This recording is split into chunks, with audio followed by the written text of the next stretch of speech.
अतिशय धक्कादायक अशा प्रकारची बातमी आज सकाळी मला समजली। मी बिहारमध्ये होतो आणि आमदार संग्राम जगताप यांचा सकाळी सकाळी मला फोन आला आणि त्यांनी सांगितलं की मॅसिव्ह अटॅक आला आहेत आणि ते सिरियस आहेत।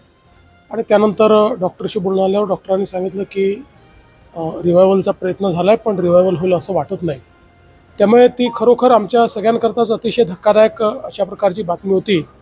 आत्ताच ज्यावेळी अमितभाई माननीय गृहमंत्री आले होते त्यावेळेस त्यांची भेट झाली। त्यांना मागच्या काळात थोडा कमरेचा त्रास झाला होता, ऑपरेशनही झालं होतं, पण त्यातनं ते अगदी नीट रिकवर होत होते। त्यामुळे असं काही वाटलं नाही की अशा प्रकारे असा अचानक ते आमच्यातनं जातील।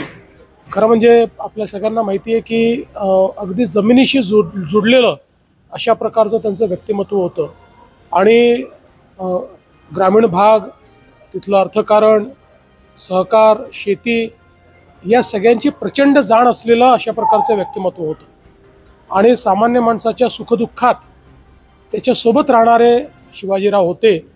आणि विशेषतः त्यांचं इतकं प्रचंड फिरणं होतं, इतका मोठा जनसंपर्क होता आणि विचारांची स्पष्टता होती, थेट बोलायचे, पण मनातनं लोकांवर प्रेम देखील करायचे।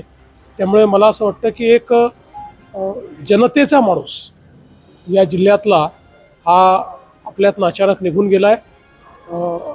त्यांच्या कुटुंबावर तर हा आघात आहेच, पण भाजपा परिवार किंवा सगळे त्यांचे मतदार किंवा मतदारसंघातील सगळे नागरिक या सगळ्यांवरच एक प्रकारचा आघात आहे। मी आता त्यांच्या घरी चाललेलो आहे, आज कुटुंबाची भेट घेऊन त्यांचं सांत्वन त्या ठिकाणी करतोय। पण कुठल्याही सांत्वनाने मला असं वाटतं की ही पोकळी भरून निघणं फार कठीण आहे। त्यामुळे मी आज त्यांना विनम्र श्रद्धांजली अर्पण करतो। ग्रामीण भागातील, ग्रामीण मातीतील एखादा नेता ज्यावेळेस असा अचानक जातो, काय पक्षाला त्याची हानी होते आणि कशा पद्धतीने त्यातून ही मोठीच हानी असते। कारण हे नेतृत्व काही एका दिवसात तयार झालेलं नेतृत्व नसतं, हे मातीतून तावून सुलाखून तयार झालेलं नेतृत्व असतं, 4 फटके खाऊन तयार झालेलं नेतृत्व असतं, जय पराजय समजून घेणारं नेतृत्व असतं। आणि त्यामुळे एक प्रकारे अशा प्रकारचं जे नेतृत्व आपल्यातनं चाललं जातं त्यावेळेस निश्चित असं नेतृत्व तयार होण्याकरता जो काही कालावधी लागतो तो फार मोठा असतो। म्हणूनच ही पोकळी आपल्याला जाणवते। सरपंच ते माजी मंत्री असेल किंवा आजची जी काही त्यांची राजकीय कारकीर्द, कसं पाहता या सगळ्या कारकिर्दीकडे? नाही, ही अतिशय मेहनतीने उभी झालेली कारकीर्द होती, अतिशय संघर्षातून उभी झालेली कारकीर्द होती। म्हणजे दुधाचा व्यवसाय असेल, शेती असेल, हे सगळं करत असताना ज्या प्रकारे त्यांनी समाजकारण आणि राजकारण या ठिकाणी केलं तेही मला असं वाटतं की एक मोठा संघर्ष त्यांना वेळोवेळी करावा लागला आणि त्यातनं ते पुढे आले होते।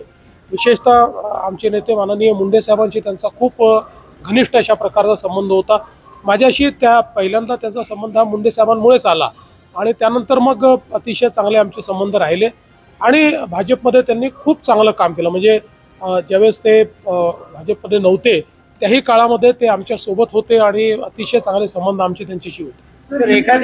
एखादी आठवण की जी तुमच्या स्मरणात राहील? आठवणी त्यांच्या अनेक सांगता येतील, पण ते कसे पब्लिकचे होते हे मला या ठिकाणी सांगितलं पाहिजे की त्यांच्या घरचं ज्यावेळेस लग्न होतं आणि कोविड होता त्यावेळी आम्ही त्यांना वारंवार सांगितलं होतं की बघा कोविड आहे, जास्त लोक जमा करू नका, सोशल डिस्टन्सिंग ठेवलं पाहिजे।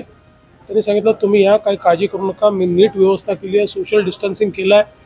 तरी आम्हाला भीती होतीच की ह्यांचं लग्न काही लहान होऊ शकत नाही आणि तिथे हजारो लोक होते आणि ते आपलं तिथनं सांगत होते सगळे सोशल डिस्टन्सिंगने बसले आहेत। सगळे सांगायचे हो आम्ही सोशल डिस्टन्सिंगने बसलो आहे, पण आम्हाला समोर दिसत होतं की लोक कसे बसलेले आहेत। त्यांना म्हटले, ते म्हणाले बघा मी काही सगळ्यांना बोलवलं नाही, पण माझ्या घरचं लग्न आहे आणि लोक येणार नाही असं होऊ शकत नाही, हे त्यांच्या घरचं लग्न आहे। त्यामुळे आता जे काय होईल ते आता तुम्ही मला माफ करा, पण आम्हाला हे लग्न असंच करावं लागेल।